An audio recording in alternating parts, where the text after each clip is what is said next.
Samarinda ditelan air, kisah Ningsih.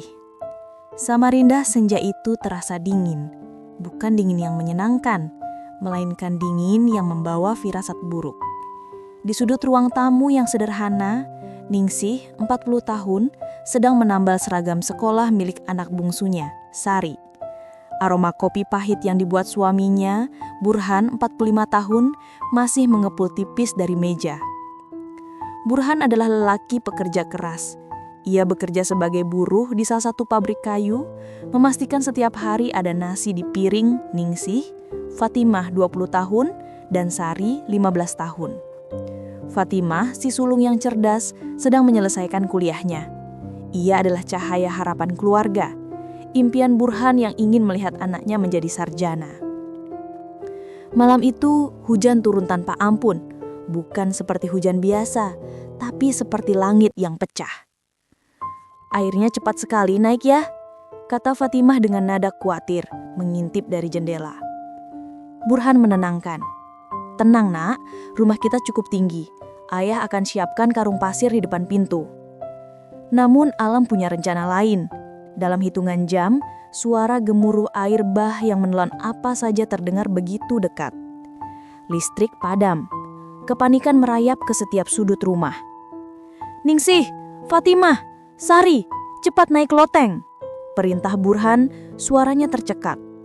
Air sudah mencapai lutut. Burhan dengan sigap mengangkat Sari, lalu mendorong Ningsih dan Fatimah untuk naik ke bagian rumah yang paling tinggi. "Cepat sayang, selamatkan diri kalian." Saat Burhan hendak menyusul, sebuah batang kayu besar yang hanyut terbawa arus menghantam dinding rumah. Dinding itu runtuh dan arus deras yang berputar-putar menerjang Burhan. "Ya Allah Burhan!" teriak Ningsih. Suaranya hilang ditelan gemuruh air. Fatimah dan Sari berpegangan erat pada Ningsih. Mereka melihat kepala Burhan muncul sekali, lalu hilang ditelan pusaran air yang gelap dan dingin. "Ayah! Ayah!" jerit Sari histeris. Berusaha melepaskan diri, tapi Fatimah menahannya kuat-kuat. Ningsih tidak berteriak. Ia hanya memeluk kedua putrinya sekuat tenaga. Matanya kosong menatap pusaran air yang kini melingkupi tempat suaminya berdiri sesaat lalu. Air mata yang seharusnya tumpah telah membeku di dalam hatinya, berubah menjadi bongkahan kesakitan yang tak terperi. Keesokan harinya, saat air mulai surut, yang tersisa hanyalah lumpur tebal dan kehancuran. Ningsih bersama Fatimah dan Sari duduk di atas puing-puing rumah mereka. Mereka telah kehilangan segalanya: rumah, harta benda, dan yang paling berharga, Burhan. Selama 3 hari mereka mencari. Ningsih berjalan di antara para korban, menatap wajah-wajah yang basah, berharap melihat senyum khas Burhan. Fatimah dan Sari tak henti-hentinya menyebut nama ayah mereka. Di hari keempat, mereka menemukannya. Jasad Burhan tersangkut di tumpukan sampah beberapa kilometer dari rumah mereka. Wajahnya damai, seperti sedang tidur, tapi tubuhnya kaku dan dingin. Ketika Ningsih melihatnya, ia tidak menangis keras. Ia hanya terduduk, membelai wajah suaminya yang telah menjadi sedingin air yang merenggut nyawanya. "Kenapa, Mas? Kenapa harus kamu?" bisiknya. Suara itu lebih menyayat dari jeritan. Sari menangis meraung di pelukan kakaknya. Fatimah menatap ibunya. Air matanya jatuh tanpa suara. Ia tahu, mulai sekarang, bahu merekalah yang harus menjadi penyangga. Perpisahan di tepi sungai. Pemakaman Burhan sunyi, hanya diiringi isak tangis Ningsih dan kedua putrinya. "Aku janji ya," bisik Fatimah di samping kuburan yang masih basah. "Aku akan jaga ibu dan Sari. Aku akan selesaikan kuliah dan wujudkan impianmu." Ningsih menaburkan bunga, lalu menggenggam tangan kedua putrinya. "Fatimah, Sari," panggil Ningsih, suaranya parau. "Ayah sudah tenang. Sekarang kita harus kuat untuk ayah yang sudah berkorban untuk kita." Mata Ningsih menatap jauh, bukan pada pusara Burhan, melainkan ke masa depan yang gelap dan menakutkan. Ia kini menjadi kepala keluarga, seorang janda di usia muda dengan 2 putri yang masih membutuhkan uluran tangan. Kesedihan atas kehilangan Burhan adalah lautan yang tak bertepi. Ningsih tahu, setiap tetes air hujan yang turun akan mengingatkannya pada malam terkutuk yang merenggut cintanya. Namun, ia juga tahu, dalam keputusasaan itu, ia harus menemukan jangkar. Jangkarnya adalah Fatimah dan Sari. Demi mereka, Ningsih akan berdiri tegak, meski separuh hatinya telah ikut terkubur bersama suaminya di bawah tanah Samarinda yang basah. Lumpur dan bekas luka. Bulan-bulan pertama adalah neraka. Rumah mereka, meskipun berhasil diperbaiki seadanya dengan bantuan tetangga dan dana sumbangan, terasa hampa tanpa kehadiran Burhan. Setiap sudut ruangan menyimpan kenangan. Setiap suara pintu berderik terdengar seperti langkah kaki suaminya. Ningsih 40 tahun bergerak seperti robot. Tugasnya adalah memastikan kedua putrinya tidak ikut tenggelam dalam kesedihan yang sama. Fatimah 20 tahun menjadi tulang punggung emosional.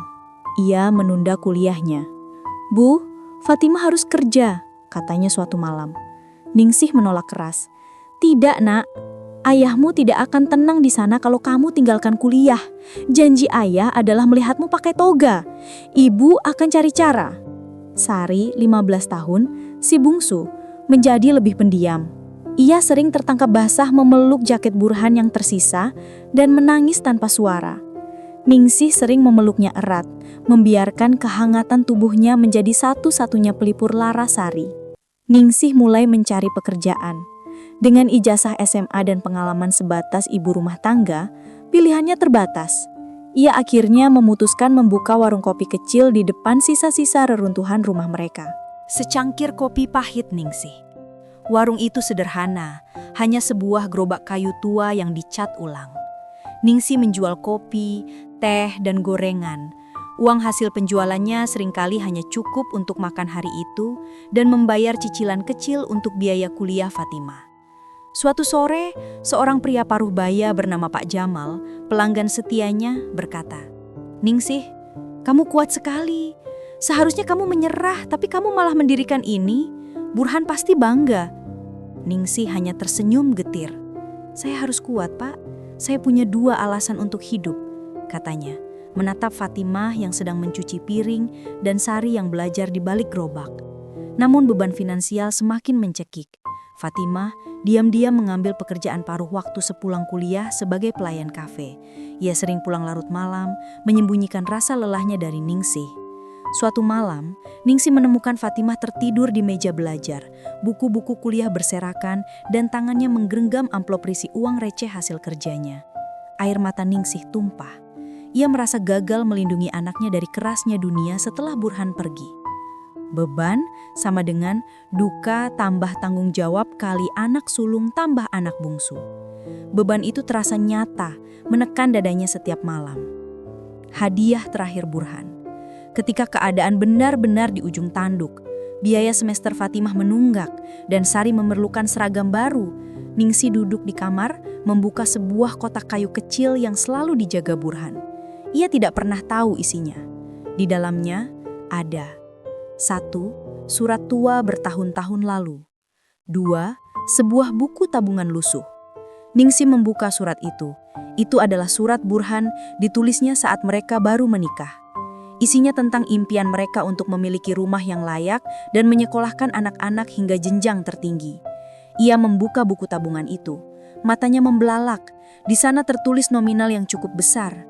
Bukan uang jutaan, tapi cukup untuk melunasi biaya kuliah Fatimah dan memberinya sedikit modal untuk warungnya. Ternyata, Burhan tidak hanya menabung untuk masa depan, ia juga memiliki asuransi jiwa kecil yang pencairannya baru diurus setelah berbulan-bulan birokrasi pasca bencana. Uang itu adalah warisan terakhir Burhan, bukti nyata dari cintanya yang tak lekang oleh air bah. Ningsih menangis, kali ini bukan karena duka yang menghancurkan, melainkan karena cinta Burhan yang melindunginya bahkan dari alam kubur. "Kamu selalu menjaga kami, Mas, bahkan sekarang," bisiknya lirih, sambil mendekap buku tabungan itu. 5 tahun kemudian, Fatimah akhirnya wisuda dengan predikat cum laude, mengenakan toga impian Burhan. Sari tidak diterima di universitas ternama. Warung kopi Ningsih berkembang menjadi sebuah warung makan kecil yang ramai, dinamai Dapur Harapan Burhan.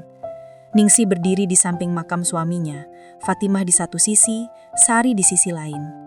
"Kami berhasil, Ayah," kata Fatimah, matanya berkaca-kaca. "Ibu sangat kuat, kami janji, kami akan selalu bahagia, seperti yang Ayah mau." Meskipun kesedihan tidak pernah sepenuhnya hilang, ia adalah bekas luka yang mengajarkan arti kekuatan. Ningsih telah menemukan kedamaian. Ia tahu cinta Burhan tidak hilang. Ia mengalir dalam darah kedua putrinya dan dalam setiap cangkir kopi pahit yang ia sajikan, membawa harapan di tengah sisa-sisa kehancuran. Setelah kepergian Burhan dan di tengah perjuangan Ningsih mendirikan warung kopi kecilnya, muncul satu sosok yang menambah beban hidupnya, yaitu Pak Rahmat, seusia 50-an tahun. Pak Rahmat adalah seorang tengkulak properti dan rentenir di lingkungan Ningsih. Ia adalah tipe orang yang melihat bencana bukan sebagai musibah, melainkan sebagai peluang bisnis. Motif Pak Rahmat adalah merampas aset kecil milik korban bencana, terutama tanah yang letaknya strategis di tepi sungai dengan harga sangat murah.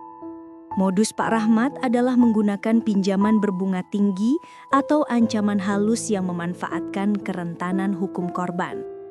Beberapa minggu setelah Burhan dimakamkan, saat Ningsih sedang berjuang mengumpulkan modal untuk memperbaiki rumah, Pak Rahmat datang. "Ningsih," sapanya dengan senyum sinis yang tidak pernah mencapai matanya. "Saya turut berduka, tapi bisnis tetaplah bisnis." Ia menunjukkan selembar surat utang yang ternyata adalah sisa pinjaman kecil Burhan dari beberapa bulan sebelum bencana, yang digunakan untuk menutupi biaya pengobatan Sari yang sempat sakit. Nominalnya tidak besar, tapi bunganya kini mencekik. "Suamimu meminjam 100, tapi sekarang sudah jadi 300.000 rupiah dengan jaminan sertifikat tanah rumah ini," kata Pak Rahmat dengan nada merendahkan. Ningsih terperangah. Ia tidak tahu menahu soal pinjaman ini. "Mas Burhan tidak pernah cerita, Pak. Tapi saya akan bayar. Beri saya waktu," pinta Ningsih menahan rasa marah dan malu. Pak Rahmat tertawa kecil. "Waktu? Tanah di sini sedang naik daun, Ningsih. Saya bisa saja mengambilnya sekarang. Tapi karena kasihan padamu, saya beri waktu 1 bulan. Jika tidak lunas, rumah ini jadi milik saya dan kamu harus angkat kaki."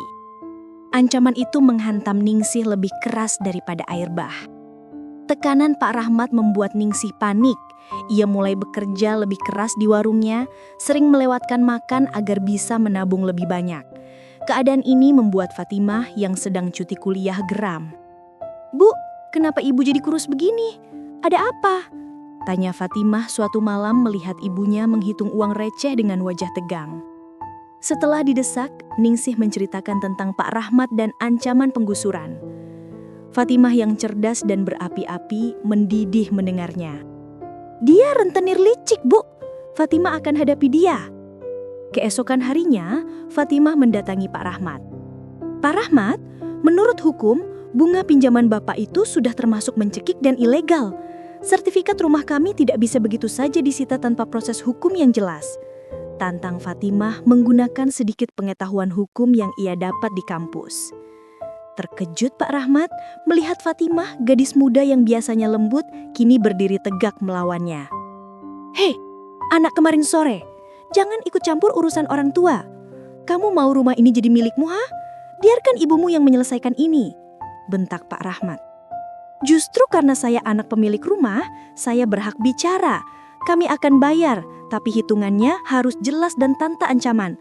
Atau saya akan laporkan praktik rentenir Bapak ke polisi," ancam Fatimah, walau dalam hati ia sangat takut. Ancaman Fatimah berhasil memberikan jeda waktu tambahan. Namun Pak Rahmat tidak menyerah.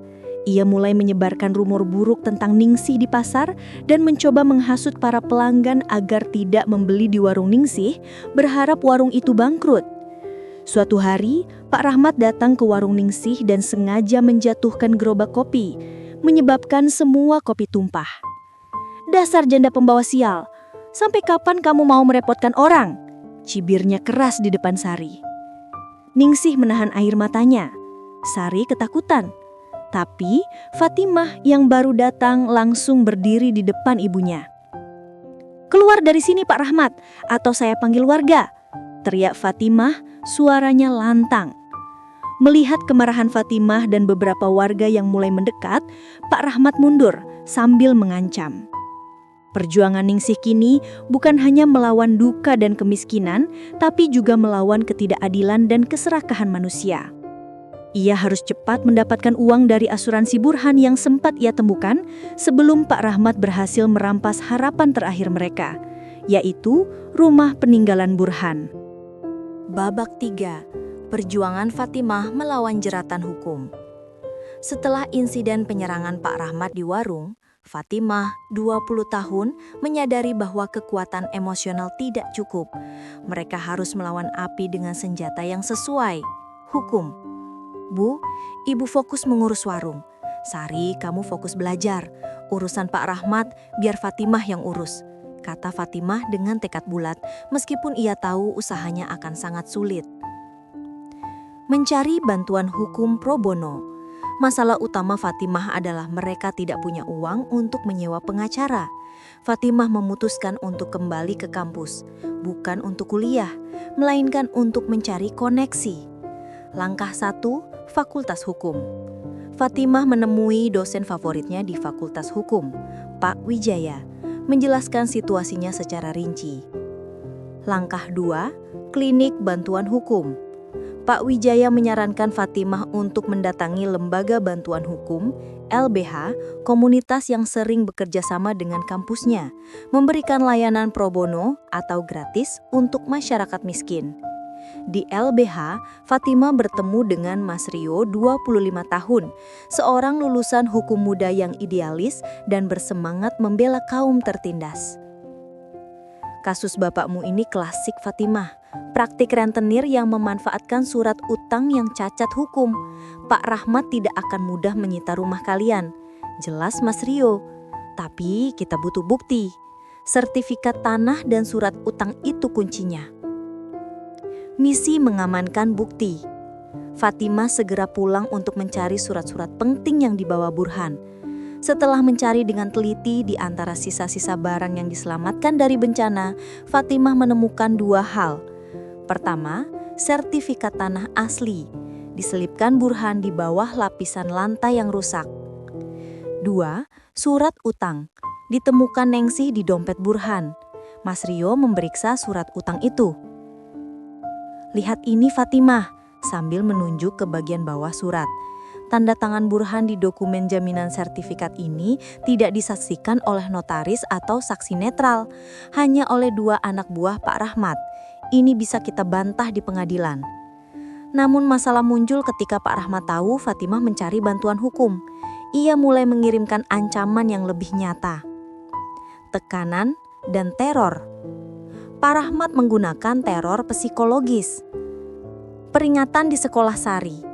Anak buah Pak Rahmat mendekati Sari di gerbang sekolah, memberikan pesan keras agar Ningsih menghentikan permainan hukum ini.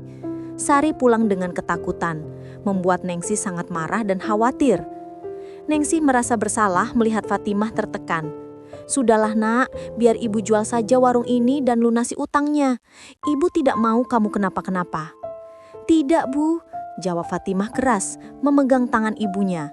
"Kalau kita menyerah sekarang, Pak Rahmat akan menganggap kita lemah dan dia akan menindas korban lain. Kita harus berjuang untuk keadilan ayah, Bu." Buat seakan-akan ia berbicara pada dirinya sendiri. Konfrontasi di kantor kelurahan. Mas Rio menyarankan agar mereka mencoba mediasi di kelurahan sebelum membawa kasus ini ke pengadilan negeri, untuk menunjukkan niat baik mereka melunasi hutang pokok tanpa bunga mencekik. Di ruangan mediasi yang dingin, Fatimah duduk berhadapan dengan Pak Rahmat. Ningsih duduk di samping Fatimah, menggenggam erat tangan putrinya. "Fatimah, kamu tahu aku bisa membuatmu kesulitan di kota ini?" gertak Pak Rahmat. Fatimah tanpa gentar menatap mata Pak Rahmat. Babak tahu, saya punya bukti praktik rentenir Babak. Kami bersedia membayar hutang pokok ayah kami, Rp100.000 hari ini juga, tidak lebih. Sertifikat rumah kami tidak bisa disita karena prosedur Bapak cacat hukum. Mas Rio menambahkan dengan tegas. Jika Bapak menolak pelunasan ini, kami akan ajukan gugatan ke pengadilan dan melaporkan Bapak ke kepolisian dengan tuduhan intimidasi dan praktik rentenir ilegal. Wajah Pak Rahmat memerah. Ia tidak menyangka gadis muda ini bisa bersikap seberani ini dan membawa seorang pengacara idealis. Ia tahu, jika kasus ini naik ke pengadilan, reputasinya sebagai pengusaha bisa hancur. Kemenangan kecil. Setelah berdebat sengit selama 2 jam, disaksikan oleh lurah yang netral, Pak Rahmat akhirnya terpaksa menerima uang pelunasan hutang pokok Rp100.000. Ia merobek surat utang itu dengan marah, melemparkannya ke lantai. Ini belum selesai, gertaknya sebelum meninggalkan ruangan. Meskipun ancaman hukum Pak Rahmat belum sepenuhnya hilang, Fatimah dan Ningsih berhasil. Mereka telah menyelamatkan rumah mereka dari tangan serakah rentenir. Fatimah telah membuktikan bahwa keberanian dan ilmu pengetahuan bisa menjadi senjata yang lebih kuat daripada kekerasan dan uang. Fatimah memeluk ibunya. Ningsih menangis haru. "Ayahmu pasti bangga sekali padamu, Nak," bisik Ningsih. Babak 4. Pengorbanan dan api cemburu. Meskipun ancaman hukum Pak Rahmat telah mereda, kemenangan kecil Fatimah tidak serta-merta menyelesaikan masalah finansial Ningsih. Warung masih sepi akibat intimidasi yang sempat dilakukan Pak Rahmat. Ningsih berjuang keras. Ia memutuskan untuk menerima tawaran kerja membersihkan rumah di pagi hari, selain mengurus warung di sore hari. Pengorbanan Fatimah. Setelah berhasil menyelamatkan rumah, Fatimah memutuskan untuk tidak melanjutkan kuliah untuk sementara waktu. "Bu, uang asuransi ayah biarlah untuk modal warung dan biaya sekolah Sari. Fatimah akan bekerja penuh waktu di kafe," ujar Fatimah mencoba meyakinkan Ningsih. Ningsih menolak. "Tidak, Nak, kamu adalah harapan ayahmu. Ibu tidak mau kamu berhenti. Ayah juga ingin kita hidup layak, Bu. Fatimah bisa kuliah lagi nanti sambil bekerja. Lagi pula, Fatimah sudah punya pengalaman kerja." Ningsih akhirnya luluh. Melihat keteguhan Fatimah dan kebutuhan mendesak keluarga, Ningsih mengangguk dengan air mata. Fatimah secara resmi menanggalkan status mahasiswanya demi menghidupi keluarga. Api cemburu Sari. Sementara Fatimah kini menjadi pencari nafkah utama, Sari, 15 tahun, yang baru duduk di bangku SMA, mulai merasakan tekanan yang berbeda. Ia melihat 1. Ibu Ningsih, kelelahan karena bekerja ganda. 2. Kakak Fatimah, mendapat pujian dan rasa hormat yang besar karena pengorbanannya dan keberaniannya melawan Pak Rahmat. Sari, sebagai anak bungsu, mulai merasa terpinggirkan. Ia merasa pengorbanannya hanya fokus belajar, tidak sebanding dengan yang dilakukan kakak dan ibunya. Suatu malam, saat Ningsih sedang memijat kaki Fatimah yang bengkak sepulang kerja, Sari duduk di sudut ruangan, mengerjakan PR. "Fatimah, kamu benar-benar hebat.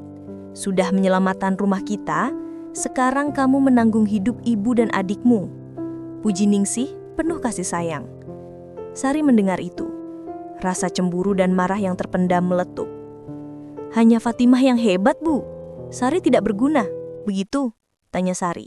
Suaranya terdengar tajam. Ningsih dan Fatimah terkejut. "Sari, kenapa kamu bicara begitu?" tegur Ningsih. "Kalian tidak pernah bertanya bagaimana sekolah Sari. Kalian hanya sibuk dengan Kak Fatimah yang hebat itu." Sari berdiri, air matanya mulai menetes. "Sari juga kangen ayah. Tapi kenapa hanya Fatimah yang harus jadi pahlawan? Seolah-olah hanya Fatimah yang jadi harapan ayah." Sari lari ke kamarnya, membanting pintu. Konsekuensi Sari. Perasaan terasing ini membawa Sari pada konflik baru. Penurunan prestasi. Konsentrasi belajarnya menurun drastis. Ia merasa, apa gunanya belajar jika ia tetap dianggap anak kecil yang tidak bisa membantu? Mencari pengakuan. Sari mulai berteman dengan lingkungan yang kurang baik di luar sekolah, mencari perhatian dan pengakuan di luar rumah. Suatu hari, Ningsih dipanggil ke sekolah. Wali kelas Sari melaporkan bahwa Sari sering bolos dan nilai-nilai pelajarannya anjlok. Puncaknya, Sari kedapatan mengikuti sekelompok remaja yang sering nongkrong dan melakukan kegiatan tidak jelas. Pulang dari sekolah, Ningsih dengan hati hancur menanyakan Sari, "Kenapa kamu begini, Nak? Ayahmu ingin kamu berhasil di sekolah." Ayahmu hanya bangga pada Kak Fatimah. Biarkan saja, toh Kak Fatimah sudah jadi pahlawan kalian kan? Biarkan Sari mencari jalannya sendiri, balas Sari, menatap ibunya dengan mata penuh pemberontakan. Ningsih sadar, dalam kepedihan dan kesibukan mereka melawan musuh luar, Pak Rahmat, dan masalah finansial, ia dan Fatimah telah melupakan luka hati Sari, si bungsu yang paling rapuh dan merasa kehilangan kasih sayang ayahnya. Kini, Ningsih harus menghadapi konflik internal yang jauh lebih menyakitkan, menyelamatkan hati dan masa depan anak bungsunya sebelum Sari terjerumus terlalu jauh. Babak 5. Memeluk luka Sari. Ningsih bertindak. Malam setelah pertengkaran itu, rumah terasa dingin, lebih dingin dari malam bencana air bah dulu. Sari mengunci diri di kamar. Ningsih duduk di samping Fatimah, air mata membasahi pipi mereka. "Fatimah, ibu gagal," bisik Ningsih putus asa. "Ibu terlalu sibuk melihat keluar, melawan Pak Rahmat dan mencari uang, sampai ibu tidak melihat luka di hati adikmu." Fatimah memeluk ibunya. "Bukan salah ibu, kita berdua terlalu fokus pada peran baru kita. Fatimah jadi pahlawan, ibu jadi pencari nafkah, dan Sari merasa perannya sebagai anak sekolah itu tidak penting lagi." Ningsih mengangguk. Ia teringat kembali pada hari-hari terakhir Burhan. Burhan selalu memuji gambaran Sari, selalu membantu Sari membuat prakarya sekolah, bukan hanya fokus pada Fatimah. "Sari tidak cemburu pada uangmu, Nak. Dia cemburu pada perhatian ayah, yang kini seolah-olah sepenuhnya beralih padamu karena pengorbananmu. Dia merindukan pengakuan ayah." Keesokan paginya, Ningsih mengambil cuti dari pekerjaan membersihkan rumah. Ia mendekati kamar Sari yang tertutup. "Nak, ibu di sini," panggilnya lembut. "Ibu tidak marah. Keluarlah, kita minum kopi ayah bersama." Sari membuka pintu, matanya sembab, tapi ia duduk di ruang tamu. Pengakuan Fatimah. Fatimah yang baru pulang dari shift pagi mendekati adiknya. Ia tidak memarahi, tidak menggurui. Fatimah mengambil sebuah bingkai foto usang yang berisi gambar mereka berempat, Ningsih, Burhan, Fatimah dan Sari, saat merayakan ulang tahun Sari ke-10. "Lihat ini Sari," kata Fatimah, suaranya tenang. "Ayah sangat bahagia hari itu, bukan?" Sari hanya mengangguk pelan. "Sari, kamu tahu kenapa ayah ingin aku jadi sarjana? Ayah ingin aku punya bekal untuk bisa melindungi kalian. Tapi ayah punya harapan yang berbeda untukmu." Fatimah menyerahkan Sari sebuah lipatan kertas kecil yang ia temukan terselip di dalam Al-Quran milik Burhan. Itu adalah coretan tangan Burhan. Isinya hanya beberapa kalimat, ditujukan kepada Sari. "Sari anakku, kamu adalah seniman kecil di rumah ini. Kamu selalu membuat kami tertawa dengan gambaranmu. Ayah berharap kamu fokuslah ke sekolah. Hanya kamu yang bisa jadi kebanggaan ayah di dunia seni.